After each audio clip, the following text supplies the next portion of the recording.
satu-satunya jalan dengan mengurangi screen time kita. Screen time itu maksudnya banyaknya interaksi kita dengan handphone, banyaknya interaksi kita dengan media sosial. Satu-satunya jalan yang paling baik yaitu dengan mengurangi interaksi kita dengan alat-alat elektronik sehingga terhindar dari hal-hal yang tidak diinginkan. Salah satunya terjadinya, mohon maaf, perselingkuhan tersebut. Ya, kita sama-sama tahu sebagaimana yang telah saya sampaikan di awal, bahwasanya manusia itu Allah Ta'ala titipi hawa nafsu dan juga akal. Nah, dengan adanya ilmu, dengan adanya pembelajaran keagamaan bagi setiap kita, tidak harus laki-laki, tidak harus perempuan, seluruhnya, karena kata Allah Subhanahu wa taala, menuntut ilmu itu talabul ilmi faridatun ala kulli muslimin wal muslimat. Wajib menuntut ilmu itu bagi laki-laki muslim dan perempuan muslimah. Wajib. Nah, maka daripada ilmu itulah yang menuntun kita ikut dalam akal kita, dalam tanda kutip perbuatan-perbuatan yang baik, atau malah diperbudak hawa nafsu kita dengan perbuatan-perbuatan buruk. Nah, ketika sudah terjadi hal tersebut dan kita mengetahui yang paling utama, sebagaimana dengan pertanyaan Ibu Aisyah tadi, yang paling pertama, jika kita punya kekuatan, maka hentikan dengan tangan kita. Diingatkan bahwa perbuatan tersebut ialah perbuatan yang tidak baik. Bapak, kalau boleh saya cerita sedikit, syaitan itu, ataupun iblis, ataupun jin kafir, mereka itu naik pangkat. Sebagaimana yang disampaikan oleh guru-guru kami dulu, mereka itu naik pangkat ketika mampu memisahkan ikatan suami istri.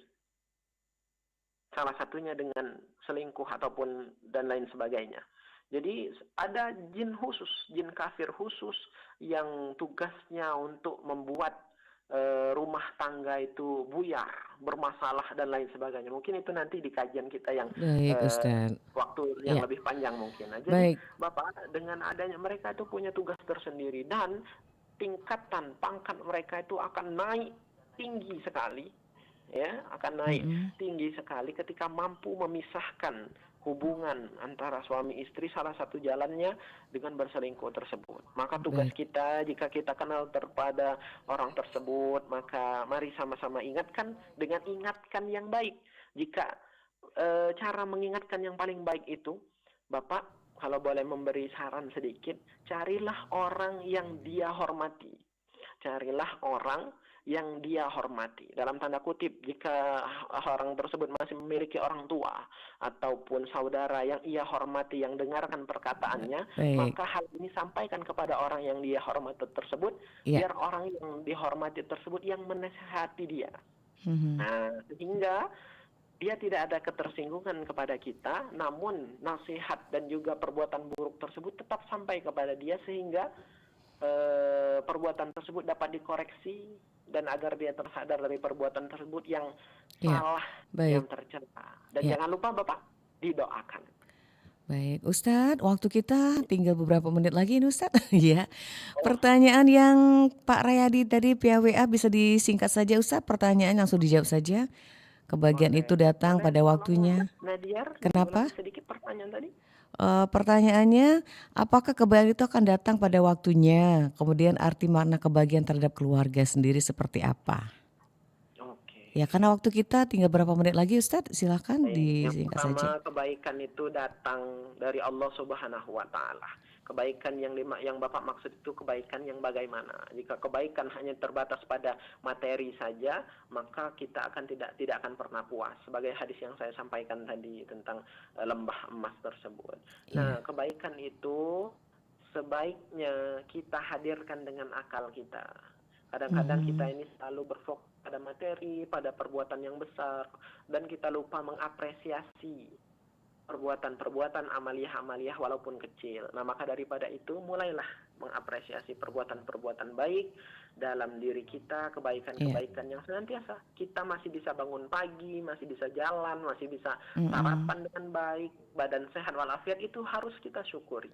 Iya. Nah, dan syukur ini pula yang harus kita jalankan beriringan dengan sabar. Mhm. Nah, ketika kita diuji oleh Allah Subhanahu wa taala, maka kita sabar, dan ketika kita diberikan sesuatu yang lebih dari orang lain, maka kita harus bersyukur, Bapak. Jadi kebaikan tersebut akan hadir, Iya. akan senantiasa mengiringi kehidupan kita, dan jangan membandingkan kehidupan kita, rezeki kita kepada orang-orang yang selalu di atas kita. Jangan lupa masih banyak orang yang berada di bawah kita. Mhm. Mungkin itu singkatnya. Jangan Baik. lupakan sabar dan juga syukur kepada Allah Subhanahu wa taala. Mhm.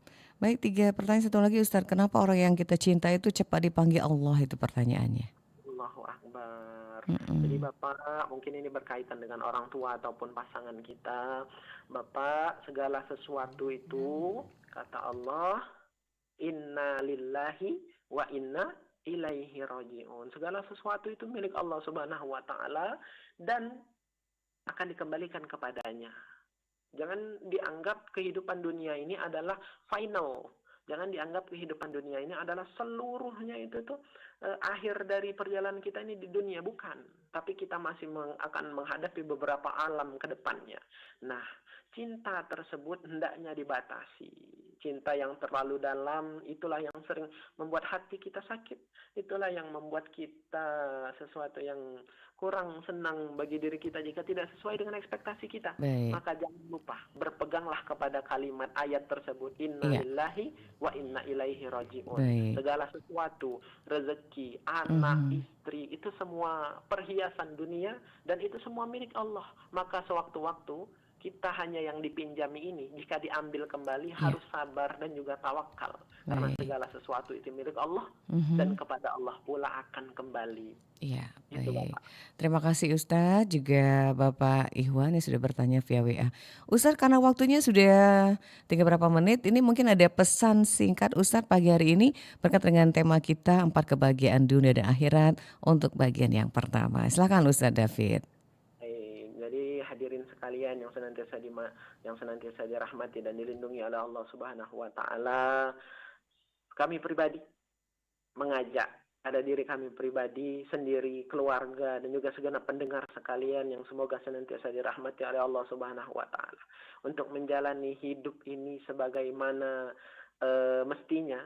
Jangan terlalu ikut dalam standar-standar, karena dari beberapa pertanyaan ini banyak sekali problematika yang baru, yang kontemporer, berkaitan dengan kehidupan modern sekarang.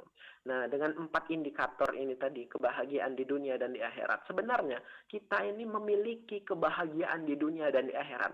Tapi terkadang kita ini kurang mampu memunculkan rasa syukur dari kebahagiaan di dunia dan di akhirat.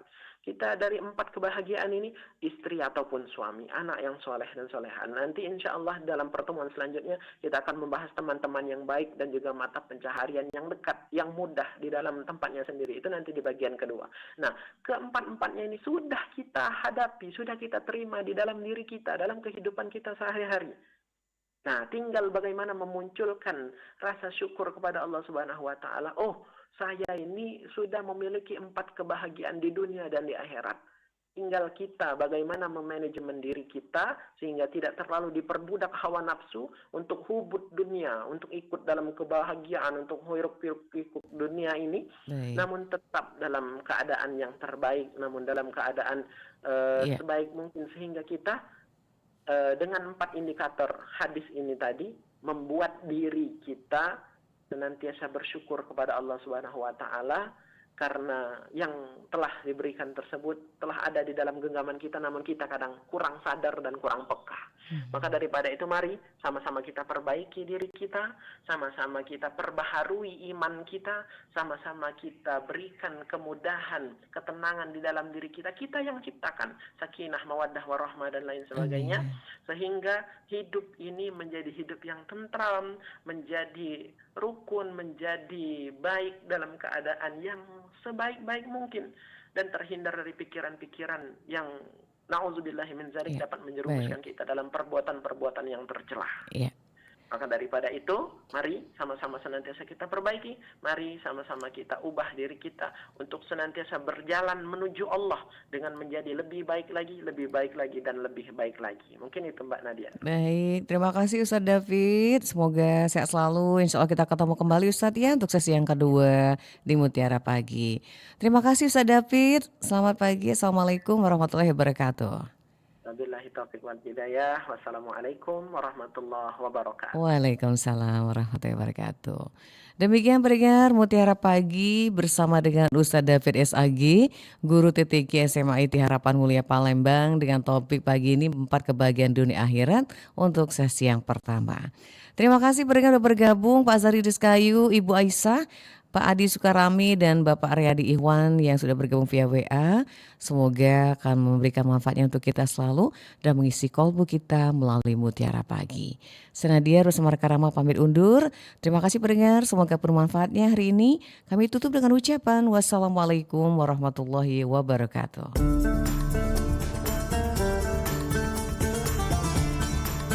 Baru saja Anda ikuti Mutiara Pagi.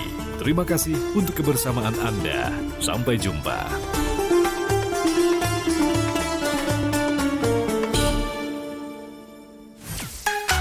Kanal informasi dan inspirasi Pro 1.